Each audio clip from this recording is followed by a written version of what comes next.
जादुई तोता। एक छोटे से गांव में एक गरीब परिवार रहता था।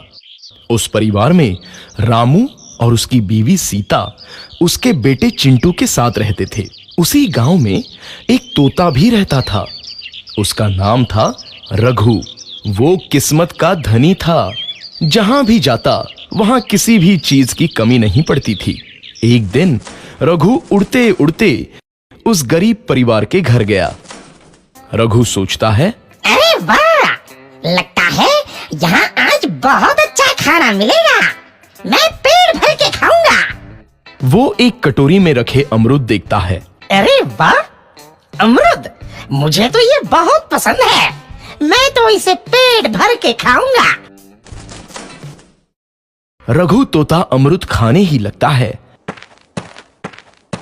तभी सीता रघु को अमरूद खाते देखती है तो गुस्सा हो जाती है और उसे वहां से भगा देती है। भाग यहाँ से, न जाने कहां से आ जाते हैं। मैं तो परेशान हो गई हूं इनसे। सीता के भगाने के बाद रघु चुपचाप से एक कोने में रहता है।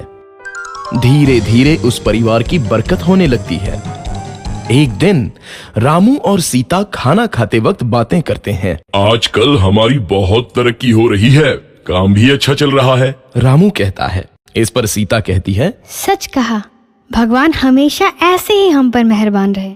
बेटा चिंटू भी कहता है, पिताजी, मुझे खिलौना लेके दो ना, मेरे सभी दोस्तों के पास है। रामू कहता है, ठीक है, जरूर लाऊंगा। सीता कहती है, कितने खुश है सब, मेरे परिवार को किसी की नजर ना लगे। एक तरफ ऐसी बातें होती हैं तो दूसरी तरफ रसोई में रघु तोता भी अमरूद खाते रहता है। मजा आया, अमरूद खाया, मजा आया, अमरूद खाया, मजा आया। तभी सीता रसोई में आती है और रघु तोते को अमरूद खाते देख बहुत गुस्सा होती है। सीता रघु को बाहर निकालने के लिए पिंजरे में अमरूद रखती है। रघु जब अमरूद खाने लगता है तो पिंजरे का दरवाजा बंद हो जाता है और वो उसमें फंस जाता है। मुझे बाहर निकालो, मैं यहाँ फंस गया हूँ, मुझे बचाओ। अगले दिन सीता पिंजरा उठाकर बाहर दूर उस रघु को छोड़ देती है। रघु के जाते ही उनके घर आई बरकत धीरे धीरे कम हो जाती है। उन्हें बहुत घाटा होता है। सीता कहती है, ये क्या हो रहा है, अचानक इतना कैसे बदल गया? अभी तक तो सब कुछ अच्छा चल रहा था। रामू कहता है, लगता है भगवान हम पर रूठ गए हैं। चिंटू भी कहता है, लगता है अब मुझे खिलौने भी नहीं मिलेंगे। और वो रोने लगता है और बाहर चला जाता है। कुछ दिन बाद रघु तोता फिर से उस घर में आता है। वापस आया, मैं वापस आया, अब मैं जमकर अमरूद खाऊंगा। रघु सीधा रसोई घर में चला जाता है और अमरूद खाने लगता है। कुछ देर बाद सीता रसोई में आती है और रघु को देख कहती है, एक तो घर में पहले से इतनी दिक्कत चल रही है और ऊपर से ये तोता मुझे और परेशान कर रहा है। सीता रघु को वहां से भगा देती है। रघु उड़कर किसी कोने में छुप जाता है। कुछ दिन बाद धीरे धीरे उस घर की बरकत वापस आने लगती है। काम भी अच्छे से चलने लगता है।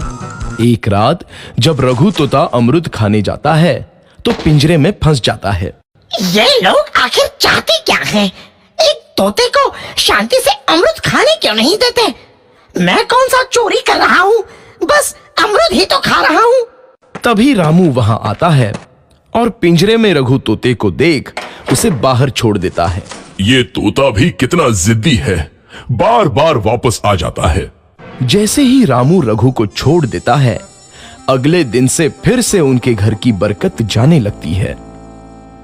काम में घाटा होता है।